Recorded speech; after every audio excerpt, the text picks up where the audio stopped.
पाकिस्तान में जो गरीबों की तादाद अगर वर्ल्ड बैंक की डेफिनेशन को सामने रखें तो कम अज कम 60% से जायद लोग खतरे गुर्बत के नीचे हैं। मईशत का पहिया तो बंद हो गया, कारखाने बंद हो रहे हैं, हर महीने कोई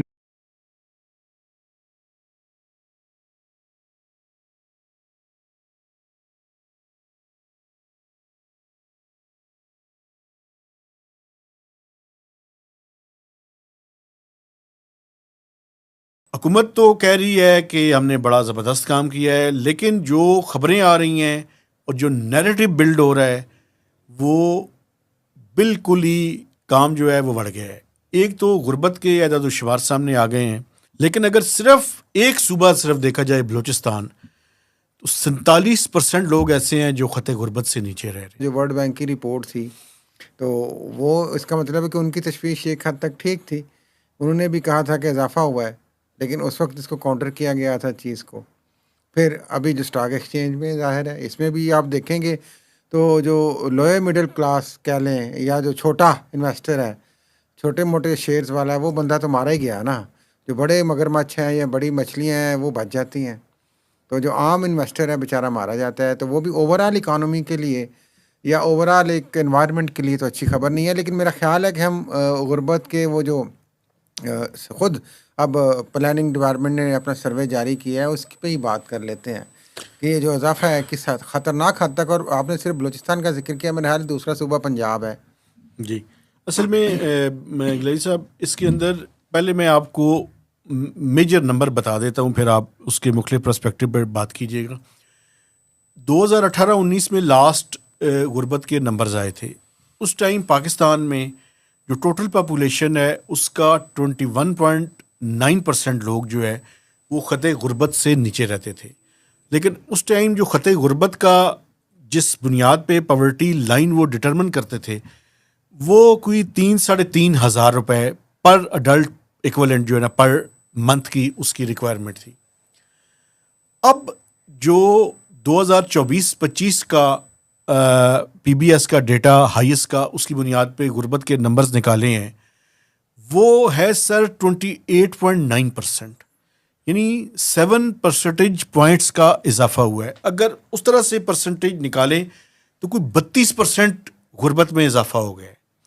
इसका मतलब क्या है? इसका मतलब ये है कि अगर पाकिस्तान में 240 मिलियन लोगों का मुल्क है तो 7 करोड़ लोग ऐसे हैं, 70 मिलियन लोग ऐसे हैं जो खतरे गुर्बत से नीचे रह रहे हैं। देखिए, पाकिस्तान का डेट जो है वो शॉर्ट टर्म है, और पाकिस्तान के अंदर अगर हम चले जाएं 2022 में 23 में, उस वक्त आपको 1-1 अरब डॉलर, 500 मिलियन डॉलर के ऊपर आपको तल्ले करने पड़ते थे। आपको कोई रोल ओवर नहीं मिलता था, वो नहीं मिलता था। चाइना पैसे देता था, वापस चले जाते थे। यूएई नहीं दे रहा था, सऊदी अरब नहीं दे रहा था।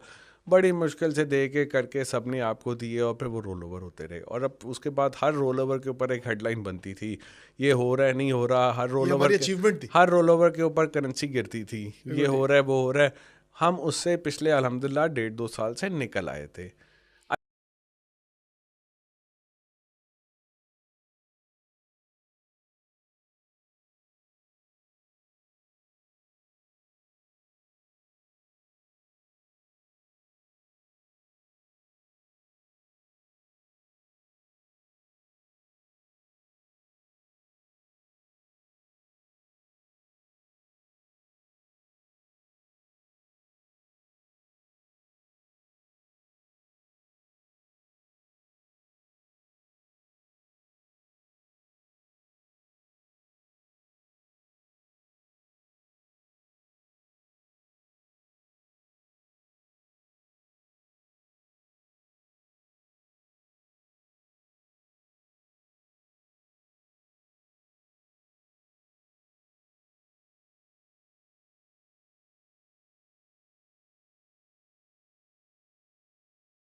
दोस्तों, आज हम पाकिस्तान की आर्थिक स्थिति पर एक संतुलित और तथ्य आधारित नजर डालेंगे।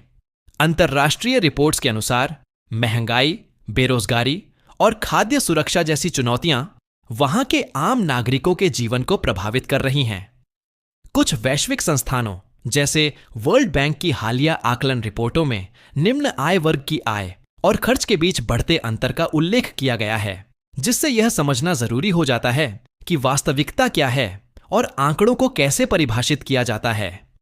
गरीबी रेखा तय करने के अलग अलग मानक होते हैं, कभी अंतर्राष्ट्रीय डॉलर आधार पर तो कभी स्थानीय क्रय शक्ति के अनुसार, और इसी अंतर के कारण प्रतिशत आंकड़ों में बदलाव दिखाई देता है। सवाल यह नहीं कि संख्या कितनी है, बल्कि यह है कि क्या आम परिवार अपनी बुनियादी जरूरतें, रोटी, दवा, शिक्षा और आश्रय पूरा कर पा रहे हैं या नहीं। जब किसी देश में महंगाई दर ऊंची हो और आय स्थिर रहे तो वास्तविक क्रय शक्ति घट जाती है, जिसका सीधा असर रोजमर्रा की जिंदगी पर पड़ता है। विशेषज्ञ मानते हैं कि आर्थिक सुधार के लिए पारदर्शी नीतियां, रोजगार सृजन और सामाजिक सुरक्षा योजनाओं का मजबूत क्रियान्वयन बेहद आवश्यक है। अब सोचिए, अगर आंकड़ों के पीछे छिपी असल तस्वीर आप तक न पहुंचे तो आप सही निष्कर्ष कैसे निकालेंगे? और अगर नीतियों का असर जमीनी स्तर तक न पहुंचे तो बदलाव कैसे आएगा?